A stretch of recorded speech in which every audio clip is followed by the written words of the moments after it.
Akala ko, ang pagsundo ko sa airport ang pinakamasayang araw ng taon. Pero sa isang pitik, gumuho ang mundo ko. Habang hawak ko ang mga bulaklak para sa mga magulang ko, nabasa ko ang mensaheng pumatay sa puso ko. Baby, nakuha ko na ang pera mula sa account ni Celestina. Atin na ang penthouse. Walang hiya. Habang pinagpapawisan ako sa trabaho, ang asawa ko, ang lalaking sinumpaan kong mamahalin, ay unti-unti na palang ninanakaw ang buhay ko. Pero hindi ako iiyak sa harap niya. Hindi pa ngayon. Antonio, humanda ka. Dahil ang perang kinuha mo ang magiging mitya ng iyong pagbagsak. Sino nga ba ang tunay na nagwagi? Ang tapat na nagmahal o ang tusong nagnakaw? Baby, huwag kang mag-alala. Na-transfer ko na ang 2 milyon mula sa account ni Celestina. Naka-reserve na ang penthouse para sa atin. Konting tiis na lang, may iwan ko na rin ang boring at workaholic kong asawa. Ang mga salitang yon sa screen ng cellphone ni Antonio ay tila isang malakas na sampal na yumanig sa buong pagkatao ni Celestina. Narito siya sa loob ng kanilang sasakyan, nakaparada sa tapat ng terminal ng airport, habang si Antonio ay lumabas sandali upang kumuha ng pushcart para sa kanyang paparating na mga magulang. Sa kanyang kandungan ay nakapatong ang isang malaking pumpon ng mga sariwang bulaklak at isang mamahaling relos na binili niya bilang sorpresa para sa asawa. Ito sana ang kanyang paraan ng pasasalamat dahil sa pag-aalaga nito sa kanilang tahanan habang siya ay nagpapakapagod bilang isang financial expert. Ngunit ang bawat talulot ng bulaklak ay tila naging matatalas na tinik na bumaon sa kanyang dibdib nang mabasa ang mensaheng iyon mula sa isang pangalang Isabella. Hindi nakasigaw si Celestina. Walang anumang tunog na lumabas sa kanyang mga labi. Sa halip, naramdaman niya ang unti-unting panlalamig ng kanyang mga daliri hanggang sa mawala ng pakiramdam ang kanyang buong braso. Ang pumpon ng mga bulaklak ay dahan-dahang nalaglag sa sahig ng sasakyan, ngunit hindi niya magawang yumuko upang pulutin ito. Tila tumigil ang pag-ikot ng mundo at ang tanging naririnig niya ay ang mabilis at marahas na pintig ng sarili niyang puso na nagmamakaawang magising mula sa masamang panaginip na ito. Ang 2 milyong pisong pinaghirapan niya, ang perang inilaan niya para sa seguridad ng kanilang kinabukasan, ay ninakaw ng lalaking pinagkatiwalaan niya ng kanyang buhay at dangal. Nabalik lamang ang kanyang diwa nang bumukas ang pinto sa gilid ng driver's seat. Sumakay si Antonio na may malawak na ngiti. Ang mismong nangiti na minahal ni Celestina noon, ngunit ngayon ay tila isang nakakatakot na maskara ng kataksilan. Hon, okay ka lang? Bakit namumutla ka? Teka, bakit nasa sahig ang mga bulaklak? Tanong ni Antonio sa tono na puno ng huwad na pag-aalala. Mabilis niyang kinuha ang kanyang cellphone na naiwan sa center console, hindi namamalayan na nabasa na ng kanyang asawa ang lihim na sisira sa kanilang pagsasama. Huminga ng malalim si Celestina.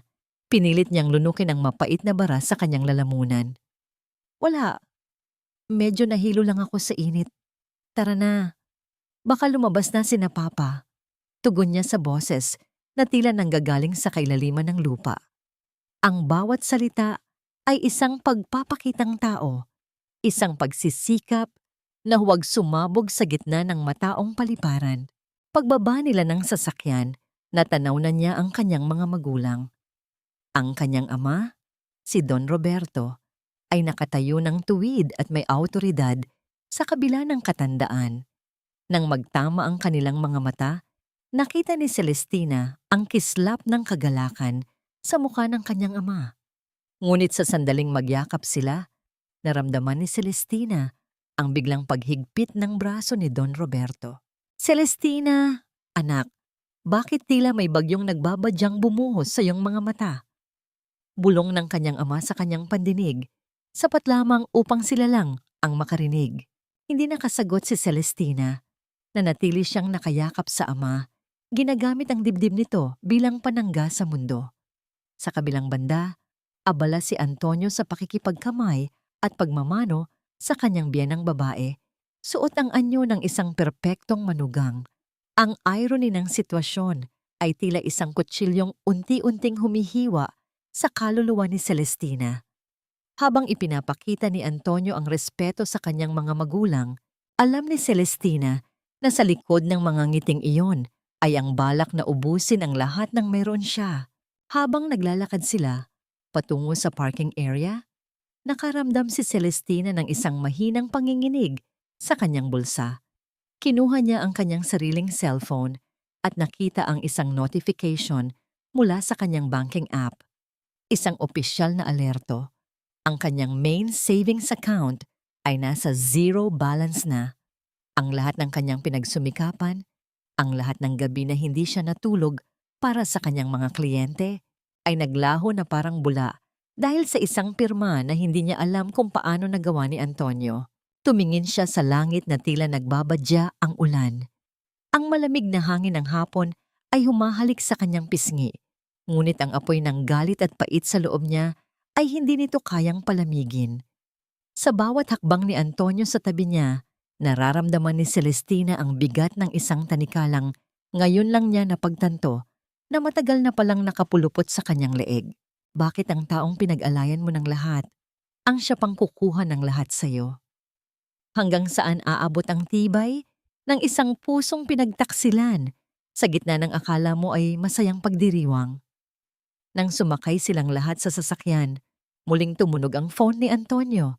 Sa pagkakataong ito, hindi ito text, isang tawag.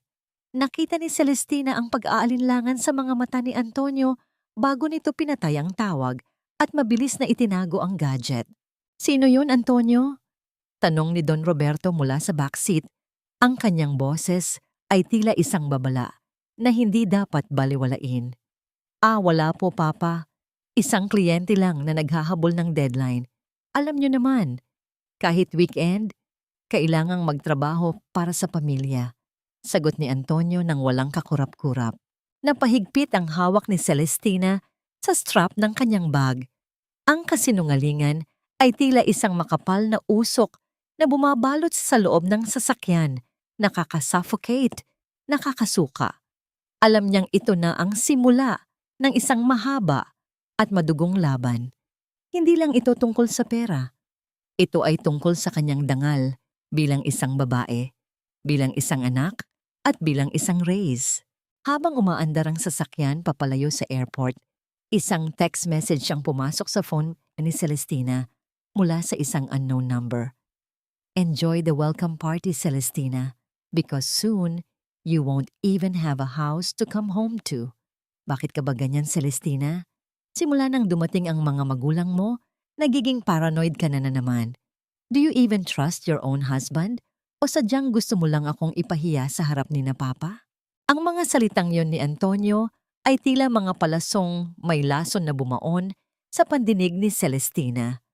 Nangyari ito habang nasa kusina sila, naghahanda ng hapunan para sa kanyang mga magulang na nasa sala. Habang ang kanyang mga kamay ay nanginginig sa pag-aayos ng mga plato, ang tinig ni Antonio ay puno ng pagkukunwari. Isang malinis na pag-atake na ipinagmumukhang siya pa ang may pagkakamali. Sa kabilang banda, kanina lamang sa loob ng sasakyan, dahan-dahang hinaplos ni Celestina ang kanyang wedding ring. Inaalala ang pangako ng katapatan na tila naging isang malupit na biro. Nagluto siya ng paboritong adobo ng kanyang ama at naghanda ng mga pagkaing alam niyang ikatutuwa ng mga ito. Sa kabila ng katotohanang, ang bawat galaw niya ay tila pasan ng buong daigdig. Ang pagsisikap niyang panatilihin ang kaayusan sa tahanan ay direktang kasalungat ng pambabastos na ginagawa ni Antonio sa likod ng kanyang pagtalikod. Naramdaman ni Celestina ang panunuyo ng kanyang lalamunan. Gusto niyang sumigaw. Gusto niyang itanong kung nasaan ang 2 milyong piso at kung sino ang babaeng nagngangalang Isabela. Ngunit tila may isang mabigat na kamay na sumasakal sa kanyang boses. Ang kanyang dibdib ay sumisikip, bawat hininga ay isang pakikibaka. Ang kanyang mga mata ay nanlalabo sa nagbabadyang luha Ngunit pilit niyang tinititigan ang pattern ng tablecloth upang hindi ito tuluyang pumatak. Ang bawat tibok ng kanyang puso ay tila isang babala, isang paalala na ang kaisa-isang taong dapat ay katuwang niya sa buhay ay siya na palang anay na umuubos sa kanilang pundasyon. Nang makaupo na ang lahat sa hapagkainan, nagbago ang timpla ni Antonio. Muli siyang naging perfect son-in-law. Papa, Mama, pasensya na po kayo kung medyo simple lang ang handa namin ngayon. Alam niyo naman po, busy ang business. Marami po tayong investments na inaasikaso para sa future namin ni Celestina. In fact, I'm planning to expand my consultancy firm soon. Wika ni Antonio habang masayang nilalagyan ng pagkain ng plato ni Don Roberto. Ngumiti ng tipid ang ama ni Celestina. Maganda yan, Antonio, pero tandaan mo, ang tunay na pundasyon ng negosyo, gaya ng sa gobyerno, ay ang integridad. Kapag nawala ang tiwala, guguho ang lahat. Tumigil sa pagsubo si Celestina. Ang mga salita ng ama ay tila may dobleng kahulugan. Napansin niyang mabilis na umiwas ng tingin si Antonio at uminom ng tubig. Ang katahimikan sa hapagkainan ay naging mabigat, tila bawat kalansing ng kutsara at tinidor sa pinggan ay nagdadala ng tensyon na tanging silang tatlo lamang ang nakakaramdam. Pagkatapos ng hapunan, habang tinutulungan ni Celestina ang kanyang ina na mag-ayos ng silid, hindi niya mapigilang mapahinto sa tapat ng salamin. Ang babaeng nakikita niya ay malayo sa masayahing Celestina na kilala ng lahat. May mga anino na sa ilalim ng kanyang mga mata at ang kanyang labi ay tila nakalimutan na kung paano ngumiti ng totoo. Anak, ayos ka lang ba talaga?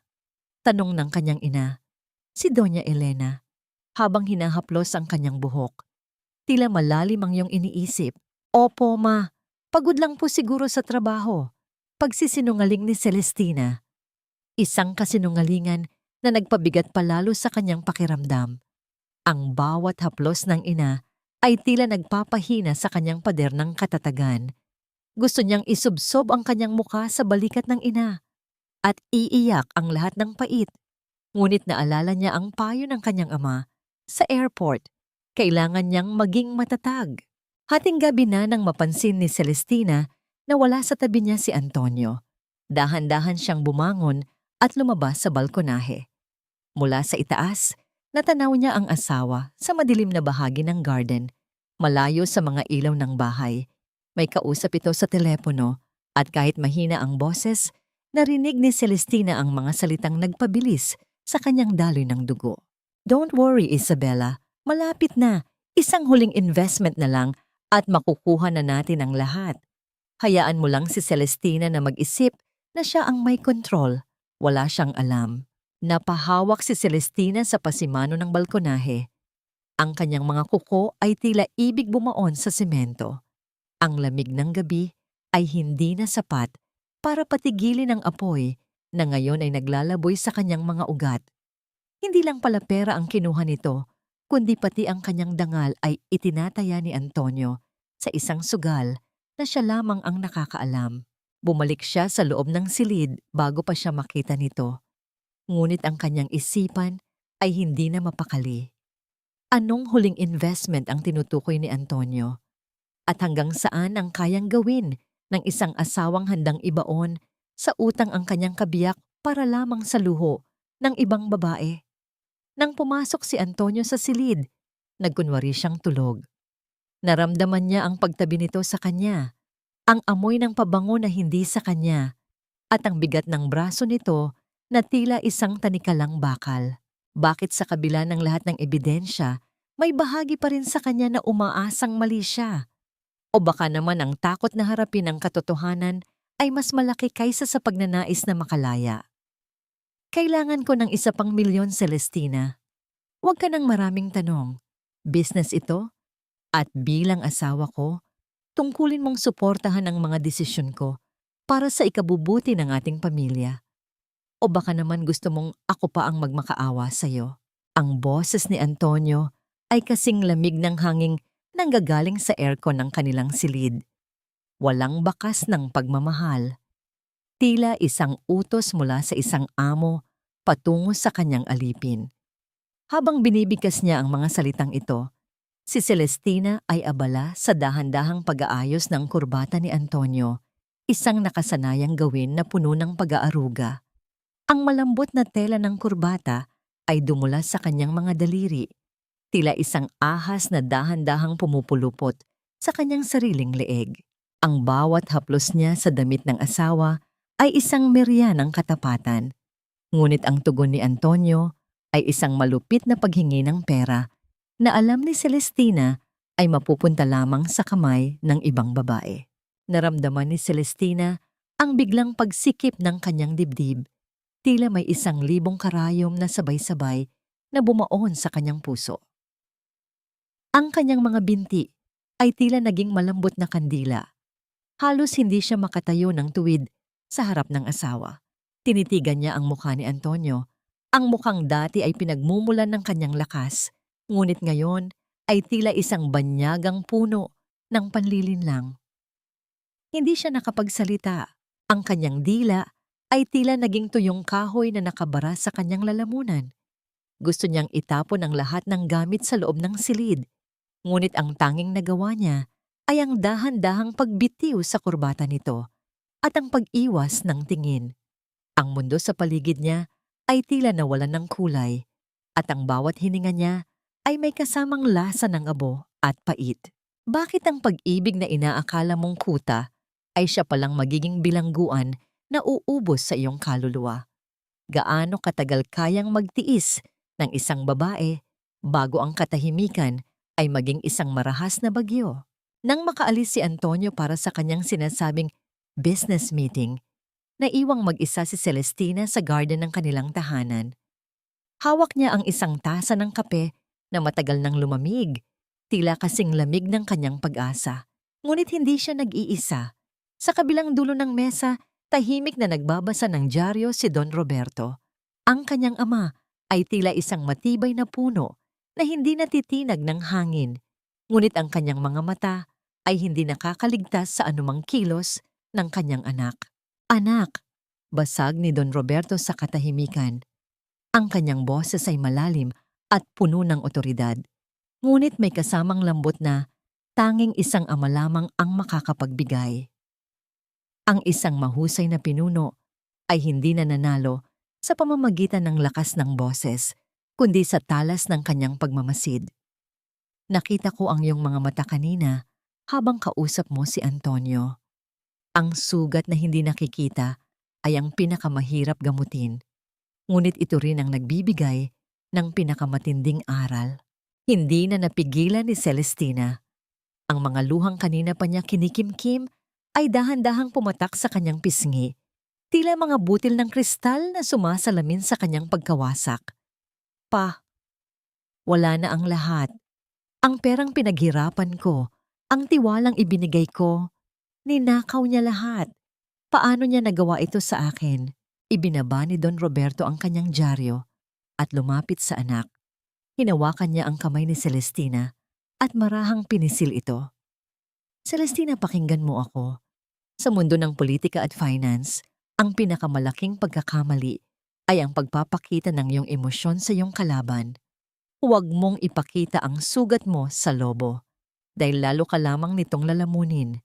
Ang kailangan mo ngayon ay hindi iyak, kundi ang iyong talino.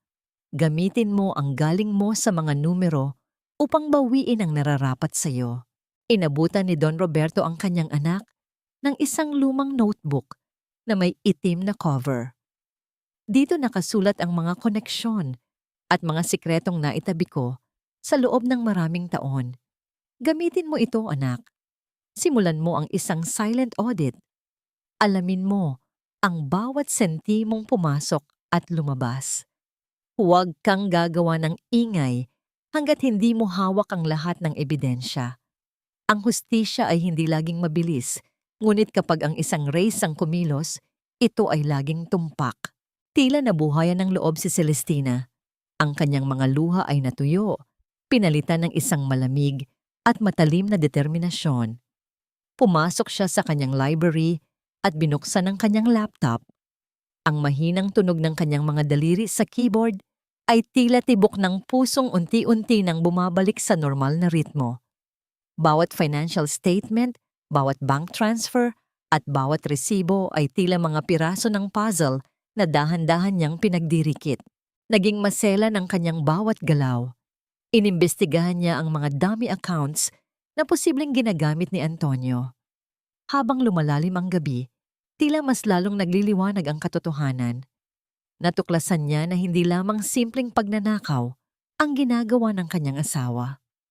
May mga transaksyon sa mga supplier na walang kaukulang proyekto, mga kickbacks na dumarating sa isang account na hindi niya kailanman nakita. Isang sandali ng katahimikan ang namayani sa loob ng library. Tinitigan ni Celestina ang kanilang wedding photo na nakapatong sa kanyang mesa. Ang imahe ng 2 taong nangangako ng habambuhay na pagmamahalan ay tila isang malupit na biro mula sa nakaraan. Dahan-dahan niyang kinuha ang frame at itinago ito sa ilalim ng isang tumpok ng mga papeles. Ang kanyang puso ay wala ng puwang para sa sentimentalidad. Ang tanging natitira ay ang malamig na lohika ng isang eksperto sa finance. Ngunit ang pinakamasakit na bahagi ay nang makita niya ang isang digital file na nakatago sa cloud account ni Antonio. Isang scanned document ng isang loan agreement.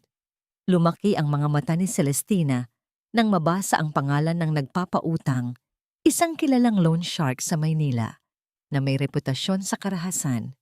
At ang mas masaklap pa, ang nakalagay na garantor ay walang iba kundi ang kanyang sariling pangalan gamit ang isang pekeng pirma na gayang-gaya ang kanyang stroke.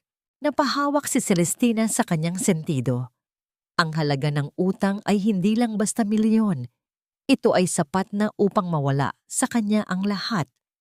Nang ari-ari ang minana pa niya sa kanyang pamilya.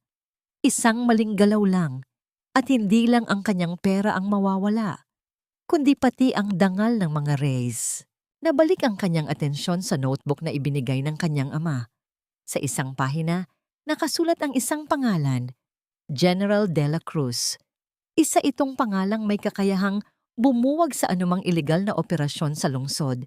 Tiningnan ni Celestina ang orasan.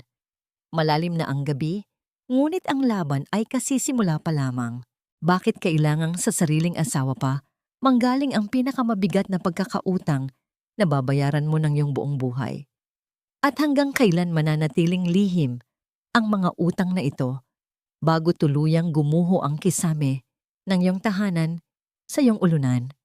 Bawat numero sa dokumentong ito ay galing sa dugo at pawis ko. Pero bakit tila ginagamit ko ang sarili kong mga kamay para pakainin ang babaeng dahan-dahang pumapatay sa akin? Ang bulong na ito ni Celestina ay naging isang malamig na hininga sa loob ng kanyang opisina. Habang ang labas ng kanyang silid ay puno ng ingay ng mga empleyadong abala sa pag-aayos ng mga financial reports, si Celestina ay nakaupo sa likod ng kanyang malaking lamesa, tila isang reyna sa isang palasyong unti-unti nang naglalaho. Ang liwanag mula sa kanyang computer screen ay tumatama sa kanyang mukha. Nagpapakita ng pagod at determinasyong hindi kayang itago ng anumang make-up. Sa kabilang dulo ng linya ng kanyang telepono kanina, narinig niya ang masayang boses ng kanyang secretary na nag-aayos ng mga appointment para sa mga kliyente ni Antonio. Ang kabalintunaan ay tila isang malupit na biro. Ang kumpanyang itinatag niya gamit ang sariling puhunan ay siya ring nagiging tulay para sa pagtataksil ng kanyang asawa. Habang pinipirmahan niya ang mga dokumento ng kumpanya, bawat kumpas ng kanyang panulat ay tila isang hiwa sa kanyang sariling balat. Ang pagsunod niya sa kanyang tungkulin bilang isang profesional ay direktang sumasalungat sa katotohanang ang bawat pirma niya ay nagpapataba sa bulsa ng taong bumababoy sa kanyang pagsasama. Naramdaman ni Celestina ang biglang panghihina ng kanyang mga kamay. Ang ballpen na hawak niya ay dahan-dahang dumulas mula sa kanyang mga daliri at nahulog sa carpeted na sahig Walang anumang tunog na nilikha, ngunit tila isang malakas na dagok sa kanyang pakiramdam. Ang hangin sa loob ng air-conditioned na silid ay tila nawalan ng oxygen. Nagiging sanhi ng kanyang mabilis at mababaw na paghinga. Ang kanyang paningin ay saglit na nagdilim at ang mga numero sa screen ay tila naging mga langgam na nagkakagulo. Napahawak siya ng mahigpit sa gilid ng kanyang lamesa. Ang kanyang mga kuko ay tila ibig bumaon sa matigas na kahoy hanggang sa sumakit ang kanyang mga daliri. Hindi siya iiyak. Hindi dito. Hindi ngayon. Gamit ang kanyang husay sa finance, sinimulan ni Celestina ang pag-trace sa kumpanyang Lumina Supplies. Sa bawat click ng kanyang mouse, ang bawat pagbukas ng bagong window sa screen ay tila isang hakbang sa isang madilim na eskinita. Natuklasan niya ang isang pattern. Tuwing maglalabas ng pondo ang kumpanya ni Antonio para sa mga office supplies, laging sobra-sobra ang presyo. At ang Lumina Supplies ay pag-aari pala ng isang korporasyon kung saan ang isa sa mga incorporators ay walang iba kundi si Isabela. So, hindi lang pala kama ang pinagsasaluhan nyo. Pati ang pera ko, ginagawa nyo ring laro. Pabulong niyang sabi habang ang kanyang mga mata ay naniningkit sa galit. Dahan-dahan niyang binuksan ang drawer ng kanyang lamesa. Doon, nakatago sa ilalim ng mga file ang kanilang wedding photo.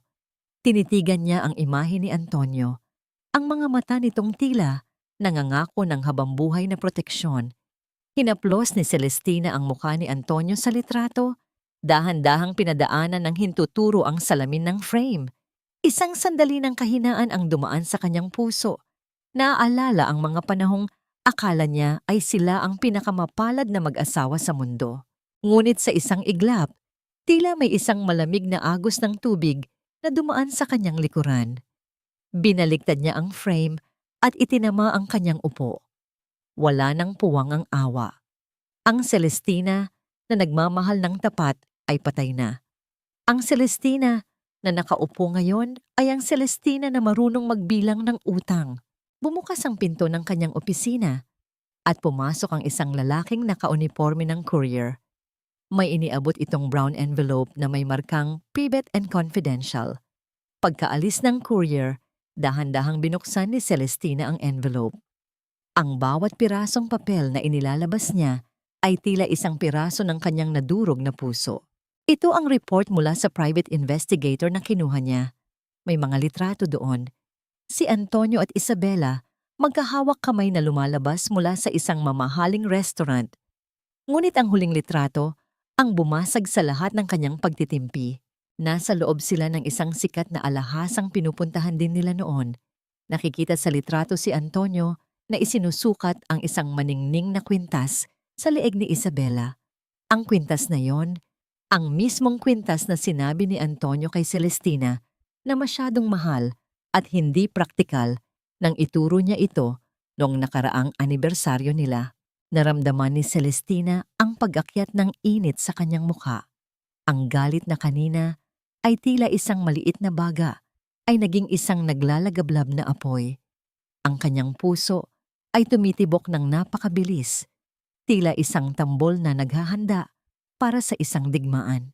Bakit ang mga bagay na ipinagkait niya sa akin ay buong laya niyang ibinibigay sa iba, gamit ang perang ako ang nagpakahirap?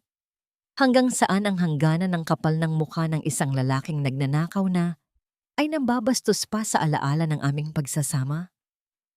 Kinuha ni Celestina ang kanyang cellphone at may tinawagan.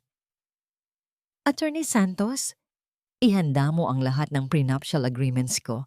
At attorney, siguraduhin mong walang makakalusot na kahit isang sentimo.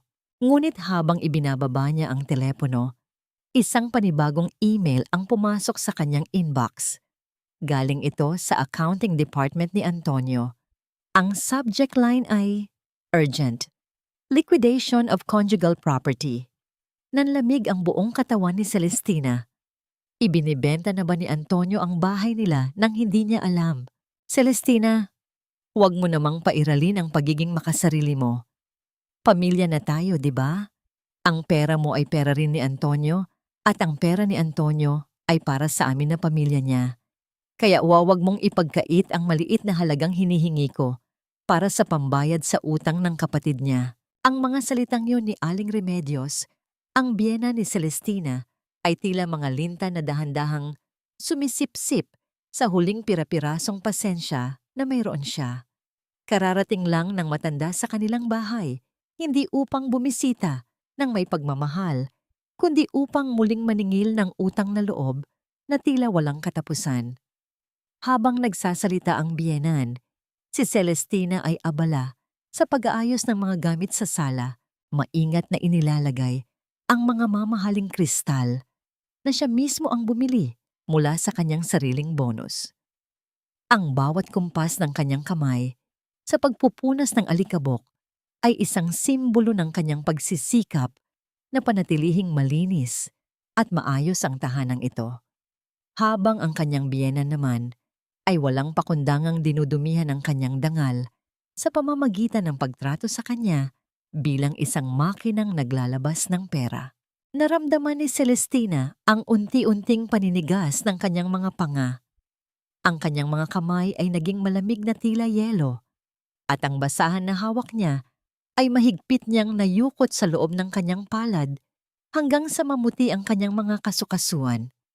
May isang malaking bara sa kanyang lalamunan na tila isang tinik na ayaw malunok, isang pagsisikip sa dibdib na nagpaparamdam sa kanya na ang kisame ng bahay ay dahan-dahang bumabagsak sa kanyang ulunan.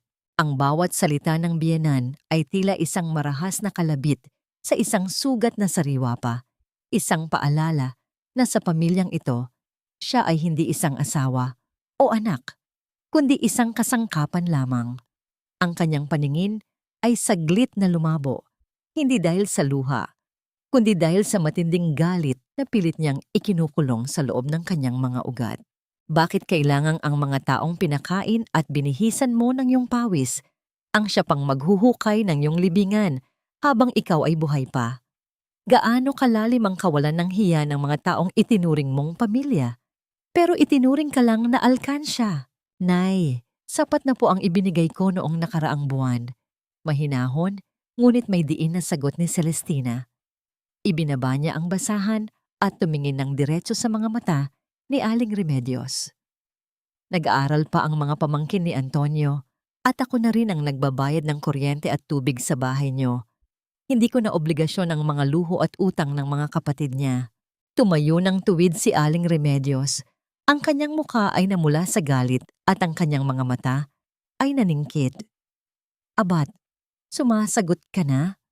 Porket ikaw ang may malaking sweldo, akala mo kung sino ka na. Alam mo, Celestina, kaya siguro hindi ka pinagpapala ng anak ay dahil sa tigas ng puso mo. Baog ka na nga, madamot ka pa. Isang tuyot na puno na walang pakinabang. Ang salitang baog ay tila isang kidlat na tumama sa gitna ng puso ni Celestina. Alam ng matanda kung gaano kasakit ang paksang iyon para sa kanya. Ang katahimikan sa loob ng sala ay naging nakakabingi. Tila bawat segundo ay tumitimbang ng 1 tonelada. Ngunit sa pagkakataong ito, sa halip na yumuko at umiyak, dahan-dahang tumayo si Celestina ng mas matuwid. Ang kanyang mukha ay naging isang pader ng bato. Walang emosyon, walang takot. Kung ang pagiging mapagpala ay ang pagiging kasing kapal ng mukha niyo, mas pipiliin ko na ang maging tuyot na puno, Nay. Ang malamig na sagot ni Celestina. At simula ngayong araw, wala na kayong makukuha kahit 1 sentimo sa akin. Kung gusto niyo ng pera, hingin niyo sa anak niyo. Alamin niyo kung saan niya dinala ang milyon-milyong kinuha niya sa akin. Nagulat ang matanda sa tapang ng manugang. Hindi niya inaasahan na ang maamong tupa ay marunong na palang manakmal. Mag-ingat ka sa mga sinasabi mo, Celestina. Baka pagsisihan mo ito. Isang salita ko lang kay Antonio, iiwan ka niyan. Tandaan mo, maraming mas bata at mas masunurin dyan na handang palitan ka sa pwesto mo. Isang matandang baog na tulad mo, walang lalaking mananatili sa'yo kapag nalaman nilang wala kang silbi sa kama at sa kusina. Nang lisanin ni Aling Remedios ang bahay, naiwang nakatayo si Celestina sa gitna ng sala. Ang hangin ay tila naging mapait at ang bawat sulok ng bahay ay tila bumubulong ng mga pangungutya. Dahan-dahan niyang kinuha ang kanyang cellphone at tiningnan ang huling financial report na nakuha niya mula sa kanyang lihim na investigasyon. Nakita niya ang isang bank transfer, isang malaking halaga na ipinadala ni Antonio sa account ng kanyang kapatid noong 1 linggo lang gamit ang perang kinuha mula sa kanilang conjugal fund. Ang panggigipit ng pamilya ni Antonio ay hindi lamang pala dahil sa pangangailangan. Ito ay isang planadong pagsasabuatan upang ubusin siya bago siya tuluyang iwanan. Ang tanika lang, iniisip niyang ugnayan ng pamilya ay isa palang bitag na dahan-dahang sumasakal sa kanyang kinabukasan. Ngunit may isang bagay na hindi alam ni Aling Remedios at ni Antonio. Ang Celestina na nakilala nilang mahinhin at mapagbigay ay tapos na sa pagluluksa. Dahan-dahang kinuha ni Celestina ang isang mamahaling florera na regalo ni Aling Remedios noong kasal nila. Isang florerang ang totoo ay siya rin ang nagbayad. Itinaas niya ito at dahan-dahang binitiwan. Ang pagbagsak nito sa sahig at ang pagkakabasag nito sa libu-libong piraso ay tila naging isang musika sa kanyang pandinig. Ang bawat pira-pirasong kristal na kumalat ay tila sumisimbolo sa kanyang ugnayan sa pamilyang yon. Hindi niyo ako iiwan, Antonio. Pabulong niyang sabi habang nakatingin sa mga basag na kristal. Dahil bago mo magawa yon, sisiguraduhin kong wala ka nang babalikan. Hindi niyo alam kung gaano kalupit ang isang babaeng wala nang natitira, kundi ang kanyang talino. Isang tawag ang pumasok sa kanyang telepono. Isang boses ng lalaki, seryoso at mabigat. Ma'am Celestina, nakumpirma na namin. Ang bahay niyo. May nakapaskil na sa records na subject for foreclosure dahil sa hindi nababayarang utang ni Mr. Antonio sa mga private lenders. Nanlamig ang anit ni Celestina. Ibinenta na nga siya ng sarili niyang asawa. Honey, alam mo naman na lahat ng ginagawa ko ay para sa ating dalawa. Minsan lang ako maging mainit ang ulo dahil sa pressure sa opisina. Pero ikaw pa rin ang kaisa-isang reyna ng buhay ko. Can we just forget everything and start over? Ang mga salitang yon ni Antonio na binigkas niya habang dahan-dahang niyayakap si Celestina mula sa likuran ay tila mga malalamig na uod na gumagapang sa balat ng babae. Narito sila sa loob ng kanilang kusina at ang bango ng nilulutong paboritong ulam ni Antonio ay pumupuno sa buong silid. Sa paningin ng sinumang titingin mula sa labas, sila ay larawan ng isang masayang mag-asawang nagkakabati matapos ang isang tampuhan. Ngunit para kay Celestina, ang bawat haplos ng mga kamay ni Antonio sa kanyang baywang ay tila isang sumpa na nais niyang hugasan ng kumukulong tubig. Dahan-dahang humarap si Celestina sa asawa, suot ang isang matamis ngunit huwad ng ngiti. Alam ko naman yon, Antonio. Siguro ay napagod lang din ako. Gusto ko ring maging maayos tayo, lalo na't narito sina Papa. Ang kanyang boses ay malambot. Tila isang mahinhin na agos ng batis, ngunit sa loob niya ay may isang malaking batong nakadagan sa kanyang hininga. Ang bawat salita ng pagpapatawad na kanyang binibitawan ay tila isang matalim na bubog na itinutusok niya sa kanyang sariling dila. Naramdaman niya ang panunuyo ng kanyang lalamunan at ang mabilis na pagpintig ng ugat sa kanyang sentido. Isang hudyat ng katawan na hindi na nito kayang tagalan ang dumi ng pagpapanggap. Bakit ang dila ay kayang bumuo ng mga salitang pag-ibig habang ang puso ay dahan-dahang nagiging abo sa tindi ng pagkamuhi. Hanggang kailan kayang magsayaw ng isang babae sa gilid ng bangin bago siya tuluyang mahulog o bago niya itulak ang kaaway. Para patunayan na nagtitiwala ako sa iyo, pagpapatuloy ni Celestina habang inaayos ang kwelyo ng polo ni Antonio, may sasabihin ako sa iyong sikreto. May naitabi akong pondo mula sa aking huling international project. 5 milyong piso na hindi nakalagay sa ating main accounts. Iniisip kong i-invest ito sa bago mong project na sinasabi mo. Nakita ni Celestina ang biglang pagliwanag ng mga mata ni Antonio Ang kislap ng kasakiman ay tila isang apoy na sumiklab sa gitna ng kadiliman. Talaga hon? 5 million?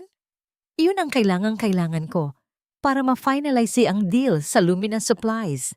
Sinasabi ko sa'yo, ito ang magpapayaman sa atin ng sobra-sobra. Tumalikod si Celestina upang muling asikasuhin ang niluluto. Ang tunog ng kutsarang humahalo sa sarsa ay tila isang ritual ng paghahanda para sa isang huling hapunan. Inihanda niya ang paboritong ulam ni Antonio na may kasamang matinding ingat. Tila bawat rekado ay bahagi ng isang masusing plano. Ang bawat kumpas ng kanyang kamay ay puno ng sining. Ang sining ng pagpapakain sa isang lobo bago ito tuluyang bitagin. Ito ang kanyang golden moment. Isang sandali ng katahimikan kung saan ang pag-aaruga ng isang asawa ay naging balat kayo ng isang mapanirang plano. Habang masayang kumakain si Antonio at nagpaplano na kung paano gagastusin ang perang hindi pa naman nasa kamay niya, si Celestina ay nanatiling tahimik, tinititigan ang bawat subo ng asawa. Ang bawat tawa ni Antonio ay tila isang insulto sa kanyang pagkatao, ngunit tinanggap niya ito ng may dignidad. Alam niya na ang kasakimang ito ang magiging mitya ng pagguho ng mundo ni Antonio. Ang 5 milyong pisong ipinangako niya ay ang sweet trap. Ang pawn na hindi matatanggihan ng isang lalaking uhaw sa kapangyarihan at luho. Nang matapos ang hapunan at pumasok si Antonio sa banyo upang maligo, naiwang mag-isa si Celestina sa mesa. Dahan-dahan niyang kinuha ang kanyang cellphone na nakatago sa ilalim ng table napkin. May isang notification siyang natanggap mula sa isang hindi kilalang numero. Ang mensahe ay maikli, ngunit sapat na para magpalamig sa kanyang buong katawan. Alam ko ang ginagawa mo, Celestina. Ang akala mong bitag ay baka maging sarili mong libingan. Mag-ingat ka sa mga numero. Nanigas ang mga daliri ni Celestina sa ibabaw ng screen. Sino ang nagpadala nito? Ang private investigator ba niya? O baka naman si Isabela ay mas matalino kaysa sa iniisip niya? Ang kaba na kanina ay nagawang kontrolin ay tila muling bumangon. Isang malamig na kamay na humahaplos sa kanyang likuran. Lumingon siya sa pintuan ng banyo kung saan naririnig ang tunog ng bumabagsak na tubig sa sahig. Ang anino ni Antonio sa likod ng glass door ay tila isang banta na unti-unting lumalaki. Sino ang lihim na kaaway na nakamasid sa bawat hakbang niya? At paano kung ang perang inilabas niya para bitagin si Antonio ay siya palang gagamitin upang tuluyan siyang wasakin? Ang ganda ng kwintas mo, Isabela. Bagay na bagay sa'yo. Parang kinuha sa isang mamahaling alahasang madalas puntahan ng asawa ko. Noong panahong akala ko ay tapat siya.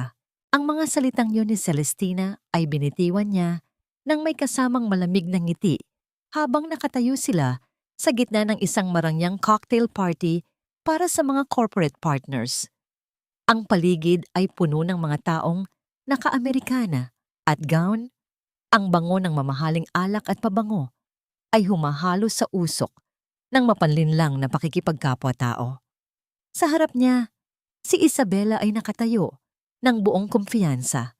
Suot ang isang pulang gown na tila humahamon sa lahat. At sa leeg nito ay kumikinang ang kwintas na nakita ni Celestina sa mga litrato ng Tam Tutu. Oh, thank you, Celestina, sagot ni Isabela sa tono na puno ng pang-uuyam. Actually, regalo ito ng isang napaka-generous na tao. Alam mo na, some men just know how to appreciate a woman who isn't just a financial calculator. Minsan kasi, ang mga lalaki, nagsasawa sa mga asawang masyadong seryoso sa buhay. They need warmth, not just balance sheets. Ang bawat salita ni Isabela ay tila isang matalim na kuko na kumakalmot sa dangal ni Celestina. Ang pagiging tsuwangwa at ngisi ng kabit ay sadyang idinisenyo upang hilingin ang galit ng sinumang nakakarinig. Ang paligid ay tila naglaho at ang tanging nakikita ni Celestina ay ang makintab na hiyas sa leeg ng babaeng ito. Isang hiyas na binayaran ng kanyang mga sakripisyo. Naramdaman ni Celestina ang biglang pag-akyat ng init sa kanyang dibdib. Isang panginginig na nagsisimula sa kanyang mga daliri patungo sa kanyang balikat. Ang kanyang puso ay tumitibok ng marahas, tila isang ibon na nagpipilit kumawala sa isang masikip na hawla. Ang kanyang mga mata ay nanunuyo at ang bawat hininga ay tila may kasamang bubog. Gusto niyang abutin ang leeg ni Isabela at bawiin ang kwintas. Ngunit naalala niya ang mukha ng kanyang ama. Sa mundo ng mga lobo, ang pinakamahinang galaw ay ang pagpapakita ng galit. Huminga siya ng malalim, pinilit na panatilihin ang kanyang makata na katahimikan sa kabila ng bagyong nagaganap sa loob niya. Warmth is easy to find, Isabela. Ang mahinahon ngunit nakamamatay na tugon ni Celestina. Kahit ang mga aso sa kalye nakakahanap ng warmth, pero ang class at integridad, hindi yun nabibili.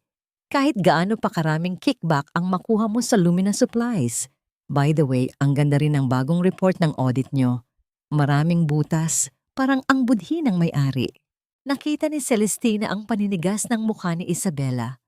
Ang nangisi nito ay napalitan ng isang mapanganib na titig. Ngunit bago pa makasagot ang dalaga, lumapit si Antonio. Kitang-kita ang kaba sa mga mata ng asawa nang makitang magkaharap ang dalawang babae sa kanyang buhay. "What's going on here?" tanong ni Antonio. Ang boses ay nanginginig sa pagitan ng takot at pagtatangkang maging dominante. "Wala naman hon," sabi ni Isabela habang humahawak sa braso ni Antonio. Isang pag-angkin sa harap mismo ng tunay na asawa. "Your wife is just being her usual judgmental self." Pinapahiya niya ako tungkol sa trabaho ko sa harap ng mga guests. Tumingin si Antonio kay Celestina at sa halip na makakita ng pagmamahal, ang nakita ni Celestina ay ang malupit na pagpili ng isang lalaki sa kanyang pansamantalang kaligayahan kaysa sa kanyang katapatan. "Celestina, stop this!" Pasigaw na, sabi ni Antonio, sapat na upang mapalingon ang ilang mga bisita. "Isabela is a valued partner of my firm. Kung hindi ka marunong rumespeto sa mga business associates ko, sana hindi ka na lang sumama. You're making a scene. Umuwi ka na kung magiging bitter ka lang buong gabi." Ang mga salitang "umuwi ka na" ay tila isang hatol ng kamatayan sa huling pira-pirasong respeto ni Celestina para sa kanyang asawa. Ang hiyang naramdaman niya sa harap ng maraming tao ay hindi maikukumpara sa pait ng pagtatanggol ni Antonio sa kanyang kabit. Naramdaman ni Celestina ang pagbigat ng kanyang mga paa. Tila ang sahig ay nagiging putik na humihila sa kanya pababa. Ang kanyang mukha ay namutla at ang kanyang labi ay nanginginig sa matinding pait. Bakit ang lalaking pinag-alayan mo ng iyong kabataan ang siya pang unang dudurog sa iyong pagkatao sa harap ng ibang tao? At hanggang kailan mo kayang lunukin ang iyong sariling dugo para lamang mapanatili ang isang relasyong matagal na palang nabubulok? "Fine," ang tanging nasabi ni Celestina. Tiningnan niya si Antonio ng diretso sa mga mata, isang titig na hindi na puno ng pag-ibig, kundi ng isang pangako ng paniningil. "Uuwi ako. Pero tandaan mo itong gabing ito, Antonio. Dahil ito ang huling gabi na makikita mo ang Celestina na marunong sumunod." Tumalikod si Celestina at naglakad palabas ng ballroom. Ang marahang pagtapak ng kanyang mga sapatos sa makintab na sahig ay tila isang marcha ng isang sundalong papunta sa kanyang huling laban. Habang naghihintay siya ng kanyang sasakyan sa labas, ang malamig na hangin ng gabi ay humahampas sa kanyang mukha. Tila gumigising sa kanyang natutulog na lakas. Kinuha niya ang kanyang cellphone at nagdial. "Attorney, i-release mo na ang unang batch ng demand letters sa Lumina Supplies. At attorney, huwag mong hayaang makatulog si Antonio nang mahimbing simula bukas." Ngunit bago pa siya makasakay sa sasakyan, isang itim na van ang huminto sa kanyang tapat. Bumukas ang bintana nito at isang pamilyar na muka ang sumilip. Ito ay si Isabela, na may hawak na isang sobre. "You think you're so smart, Celestina?" sabi ni Isabela habang itinataas ang sobre. "Check your husband's latest bank transfers. Hindi lang pera ang ninakaw niya sa'yo, pati ang mga titulo ng lupa ng mga magulang mo, nakasanla na sa'min. Happy going home!" Naniga si Celestina sa kanyang kinatatayuan. Ang mundo ay tila tuluyang gumuho. Ang mga lupa ni na Don Roberto, lupa ng mga magulang ko, Antonio, ang tanging alaala ng lolo at lola ko, ipinagpalit mo sa panandali ang luho ng babaeng yan? Ang bulong na ito ni Celestina ay tila isang sumpa na lumabas sa kanyang mga labi habang nakatayo siya sa madilim na kalsada sa labas ng hotel. Ang itim na van ni Isabela ay matagal nang naglaho, ngunit ang mga salitang iniwan nito ay tila mga buhay na uling na dumidikit sa kanyang balat, habang ang malamig na hangin ng gabi ay humahalik sa kanyang mga pisngi. Ang tanging nararamdaman ni Celestina ay ang unti-unting pagtigas ng kanyang puso. Ang dating malambot na pusong puno ng pag-ibig ay dahan-dahang nagiging isang malamig na bato. Naramdaman ni Celestina ang biglang panghihina ng kanyang mga tuhod. Tila ang semento sa kanyang kinatatayuan ay nagiging malambot na putik na nais siyang lalamunin. Ang bawat paghinga niya ay may kasamang lasa ng bakal at pait. Isang pagsisikip sa dibdib na tila may isang dambuhalang kamay na pumipiga sa kanyang mga baga. Ang kanyang mga mata ay nanunuyo. Hindi na kayang maglabas ng luha dahil ang sakit ay masyado nang malalim para sa simpleng pag-iyak. Tinitigan niya ang kanyang mga kamay, ang mga kamay na nagtrabaho ng husto upang itaguyod ang pangarap nila ni Antonio. At naramdaman niya ang isang matinding panginginig na hindi niya mapigilan. Bakit ang taong pinagkatiwalaan mo ng iyong buong pagkatao ang siya palang magiging anay na uubos sa iyong huling kanlungan? Hanggang kailan kayang tumayo ng isang anak na nabigong protektahan ang tanging pamana ng kanyang mga magulang? Pag-uwi niya sa bahay, nadatnan niyang mahimbing na natutulog sina Don Roberto at Doña Elena sa sala. Pagod mula sa mahabang biyahe at masayang pag-uusap. Pinanood sila ni Celestina mula sa malayo. Ang kanyang golden moment ay ang dahan-dahang pag-aayos niya sa kumot ng kanyang ama. Hinaplos niya ang kulubot na kamay ni Don Roberto, ang mga kamay na nagturo sa kanya kung paano maging matuwid. Ang bawat mahimbing na paghinga ng kanyang mga magulang ay tila isang matalim na kutsilyo sa konsensya ni Celestina. Hindi sila dapat mawalan ng matitirhan, hindi sa ilalim ng kanyang panunungkulan. Pumasok siya sa kanyang library at sa halip na matulog, sinimulan niya ang execution phase. Gamit ang kanyang autoridad bilang Chief Financial Officer at Primary Guarantor, isa-isa niyang tinawagan ang mga bangko upang i-freeze ang lahat ng corporate credit lines na nakapangalan sa kanya. Pinutol niya ang daloy ng pondo sa Lumina Supplies. Bawat click niya sa computer ay tila isang pag-asinta sa puso ng negosyo ni Antonio. Ito ang strategic collapse. Ang paghila sa mitya ng isang bombang si Antonio mismo ang gumawa. Kinaumagahan, nagising ang bahay sa isang malakas na sigaw mula sa opisina ni Antonio. Anong ibig sabihin nito? Bakit hindi gumagana ang mga credit cards ko?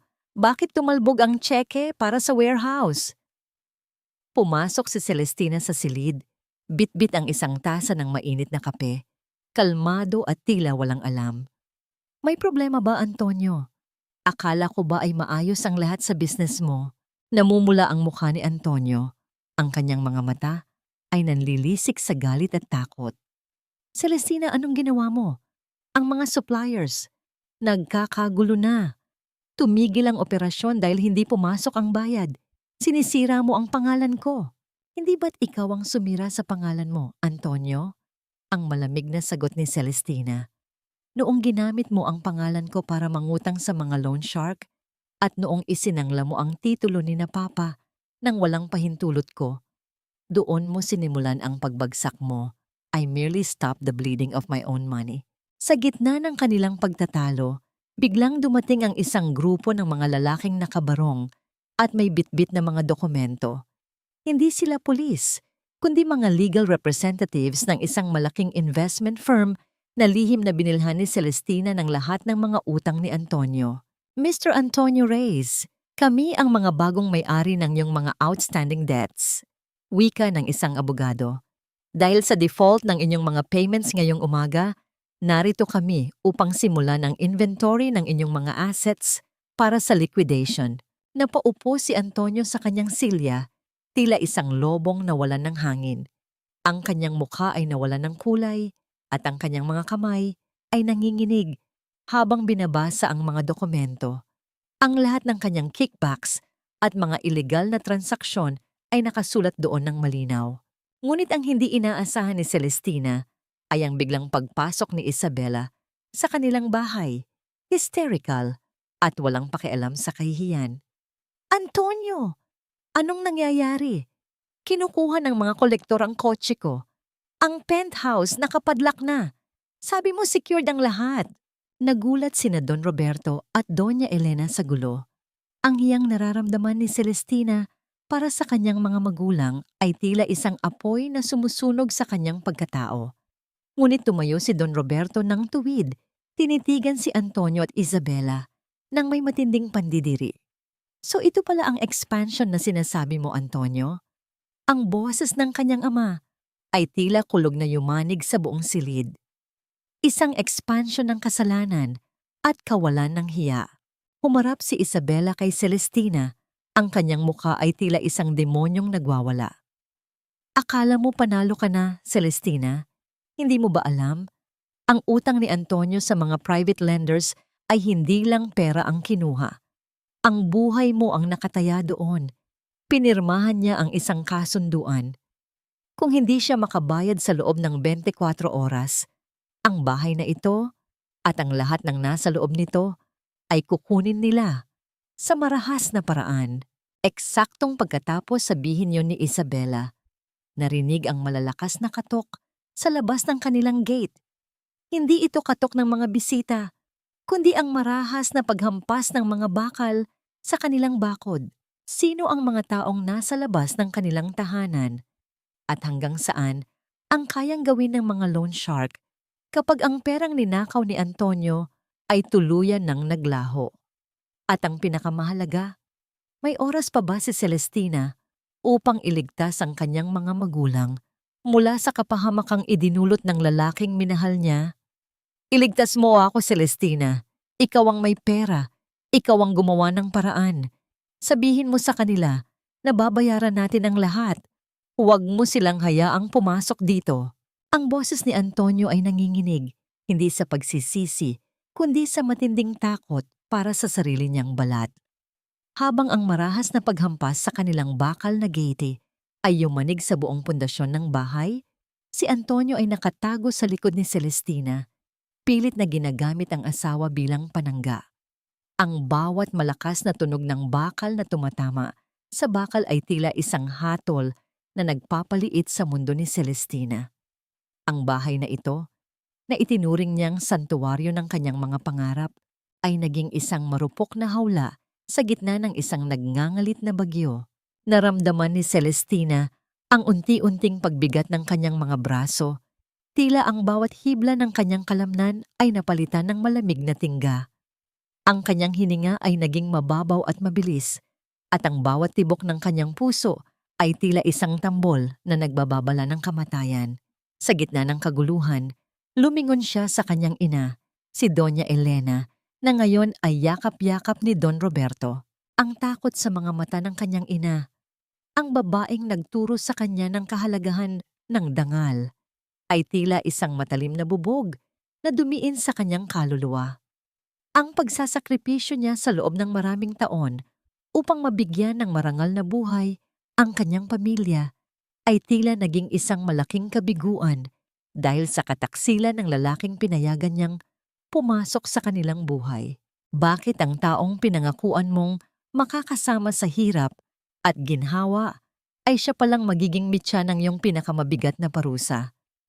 Hanggang kailan mo kayang maging pader para sa mga mahal mo habang ang sarili mong mundo ay dahan-dahan nang nagiging abo? Tumigil ka, Antonio! Ang boses ni Don Roberto ay tila isang malalim na ugong ng kulog sa loob ng silid. Huwag mong gamitin ang anak ko bilang taming ng iyong kawalan ng hiya. Kung lalaki ka, harapin mo ang mga taong binuwal mo ang buhay dahil sa iyong kasakiman. Ngunit si Antonio ay tila nawalan na ng katinuan. Hindi niyo naiintindihan. Papatayin nila ako.